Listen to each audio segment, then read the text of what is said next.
Hello, good morning students. Class 7th SST. As you know very well, in SST we are describing chapter number 3rd in geography. Chapter number 3rd is changing face of the earth. In this chapter, in our previous videos, we have discussed about the objectives of this chapter. इस chapter के बारे में हम क्या क्या सीखेंगे, कौन कौन से टॉपिक स्टडी करेंगे इस चैप्टर में, इसके बारे में हम पहले की वीडियो में ही डिस्कस कर चुके हैं. And we have already discussed about the evaluation of continents. Continent का एवेल्युएशन कर चुके हैं, किस तरीके से कंटिनेंट बने, पहले कैसे थे. इस पिक्चर्स के अकॉर्डिंग आप देख सकते हैं. जो पहले हमारी अर्थ थी, तो अर्थ 180 millions years ago first pictures में दिखाया जा रहा है, जैसा कि आप इसमें देख सकते हैं ये वाली पिक्चर्स में. इसके बाद दूसरा स्टेप, किस तरीके से कंटिनेंट यहाँ अलग हो रहे हैं, और ये मॉडर्न आज के समय का हमारा ये अर्थ है जिसमें कंटिनेंट अलग अलग दिख रहे हैं. और इसके बाद जो प्लेट टेक्टोनिक था, इसके बारे में भी हम डिस्कस कर चुके थे. और अब स्टडी करना है हमको एंडोजेनिक प्रोसेस. एंडोजेनिक प्रोसेस क्या होती है, आज की वीडियो में हम डिस्कस करेंगे.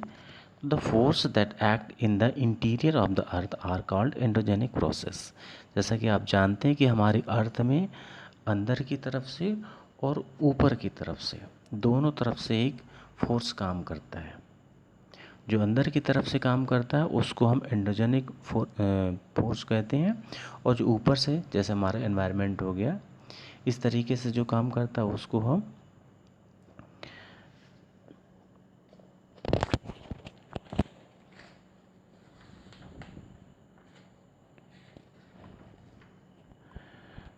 एक्सोजेनिक प्रोसेस के नाम से जानते हैं. तो एंडोजेनिक प्रोसेस क्या होती है उसको हम डिस्कस करेंगे आज.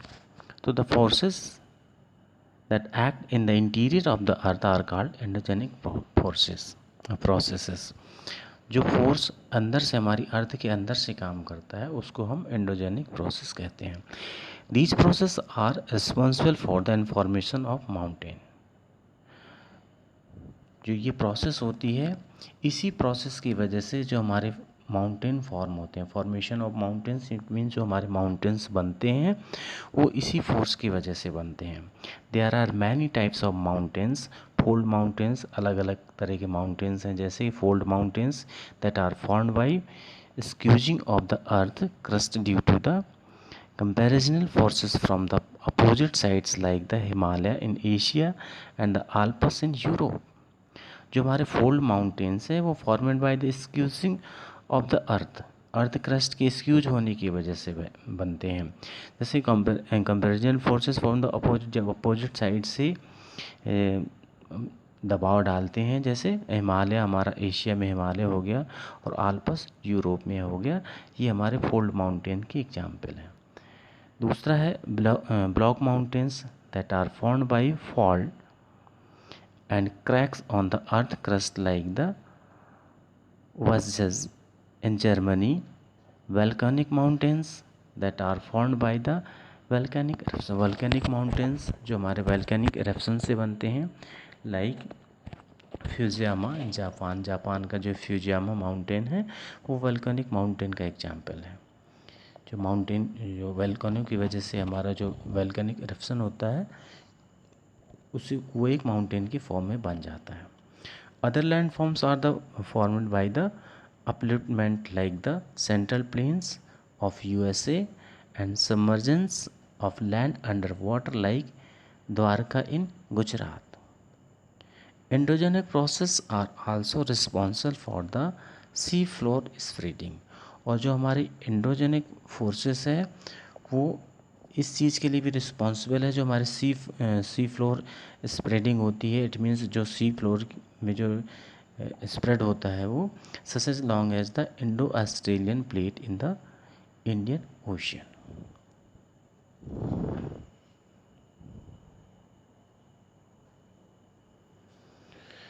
अब आते हैं हम सडन फोर्सेस. अब जो हमारे एंडोजेनिक फोर्सेस होते हैं उनमें कुछ ऐसे फोर्सेस होते हैं जो सडन होते हैं. इट मीन्स अचानक से हो जाते हैं, जिनकी हमको जानकारी भी नहीं होती है. So the quick and unexpected movements of the earth crust is known as sudden forces, quick and unexpected, जहाँ पर हम उम्मीद भी नहीं करते हैं और अचानक से जो ये मूवमेंट हो जाते हैं उसको हम सडन फोर्सेस कहते हैं। These causes sudden changes in vibration which result in crystal deformations and sometimes loss of life and property। और कभी कभी इतने भयानक होते हैं कि हमारा जीवन और हमारी जो प्रॉपर्टी संपत्ति होती है, घर द्वार जैसे एग्जाम्पल्स, वो सब नष्ट हो जाता है। Two main sudden forces are volcanic and earthquakes. अब उनमें जो दो सडन फोर्सेस हैं वो आपका एक वैल्केनिज्म, ज्वालामुखी का फटना, और दूसरा अर्थक्वेक्स, भूकंपों का आना। पिक्चर्स में आप देख रहे हैं पार्ट ऑफ ए वैल्केनो, यहाँ पर वैल्केनो के पार्ट्स बने हुए हैं। तो द वैल्केनोज होता क्या है, तो the hot मॉल्टन materials in the interior of the earth is called magma.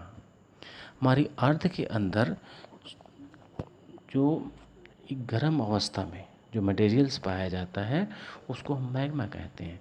Magma rises to surface in the spiral movement with a great force, बड़ी ताकत के साथ ये ऊपर की ओर आता है through cracks and opening in rocks, और पहाड़ों को, चट्टानों को चीरता हुआ चला जाता है। इसको हम वेंट कहते हैं। वैल्केनो is Rocky went in the earth crust. अब वैल्केनो क्या है, एक रॉकी वेंट है अर्थ क्रस्ट पर, nearly circular in the shape through which its products like rock materials, gases. अब इससे जो मटेरियल्स निकलता है वो रॉक मटेरियल्स है, गैसेस है, और वाटर कम आउट वायलेंटली। बड़ी वायलेंटली, इट मीन्स बहुत तीव्रता के साथ, बहुत स्पीड के साथ बाहर निकलता है।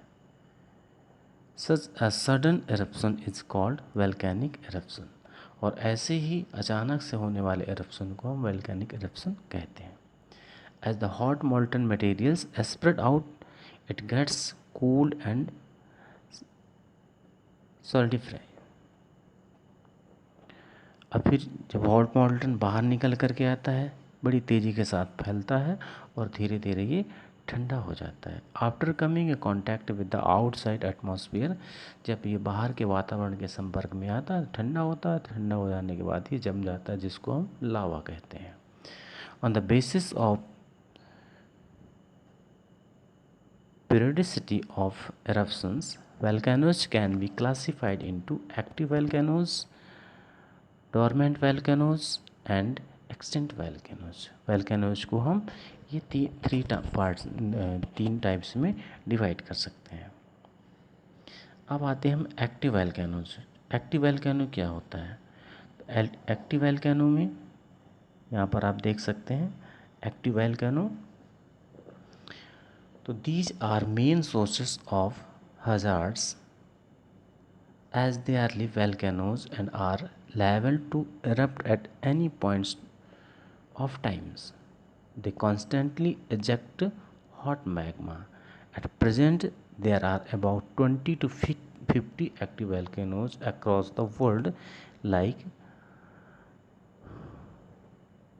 Mount Etna in Italy। इस तरीके से कहा जा सकता है कि 20 से 50 के बीच में हमारे जो एक्टिव वोल्केनोज हैं पूरे वर्ल्ड में, एग्जाम्पल्स के तौर पर जैसे ये माउंट एटना दिया है इटली का, ये पाए जाते हैं। इसके बाद है dormant volcanoes. Dormant volcanoes, here is your dormant volcanoes. These are also called sleeping volcanoes। इनको हम सुसुप्त ज्वालामुखी कहते हैं। As they have not erupted in recent historic time। जैसा कि ये माना जाता है कि वर्तमान समय में ये erupted नहीं है। They may further erupt at any time in future। लेकिन भविष्य में कभी भी ये हो सकते हैं। एग्जाम्पल्स के तौर पर जैसे माउंट माउना किया इन हवाई। इसके बाद है इंस्टिंक्ट वोल्केनोज। इंस्टिंक्ट विलुप्त ज्वालामुखी। These are dead volcanoes as they are no further chances of their eruption. ये वो वोल्केनोज हैं जो इरप्टेड हो चुके हैं और फ्यूचर में इनके होने की चांसेस नहीं हैं. All the eruptions are presumed to have ended. These are considered the most stable part of the earth and are the storehouse of minerals. For examples, Mount Aconcagua in Argentina. Now, earthquake we will discuss about in next video.